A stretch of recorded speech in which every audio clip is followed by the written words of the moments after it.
Hello everyone, welcome back. So diamond replica పెండెంట్తో మనం మంచిగా బ్లాక్ బీడ్స్ అంతా ఎక్కించి చేయించిన పీస్ ఇది.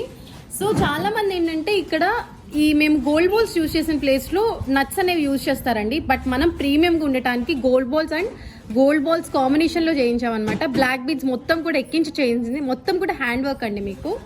అండ్ 5 లైన్స్ చేయించాం. పెండెంట్ రిమూవబుల్ పెండెంట్ వస్తుంది అండ్ డైమండ్ రిప్లికా పెండెంట్. మనకి ఈవెన్ స్టోన్ కలర్ కూడా చూసేసుకోవచ్చు. మనకి డైమండ్లో ఉండే గ్రీన్ షేడే యూజ్ చేసాము. దీనికి ఇయర్ రింగ్స్ కూడా వచ్చేస్తాయి, ఇలాగా పిన్ టైప్ ఇయర్ రింగ్స్ వస్తాయి, చాలా లైట్ వెయిట్ ఉంటుంది. అండ్ ఈ సెట్ నాకు పర్సనల్గా ఇలా కూడా బాగా నచ్చిందండి. జస్ట్ నేను చూపిస్తున్నాను అంతే. ఇలా పెండెంట్ యూజ్ చేసుకోకుండా కూడా ఇలాగ ఓన్లీ బ్లాక్ గోల్డ్ బాల్స్ లానే చాలా బాగుంటుంది. చూసుకోండి ఎంత బాగుందో. కాస్ట్ అనేది సపరేట్గా కూడా మెన్షన్ చేస్తాను. Chain cost and pendant set cost, total combo set cost కూడా మెన్షన్ చేస్తాను. నచ్చితే వెంటనే వాట్సాప్ చేసేసుకోండి to place orders. Thank you.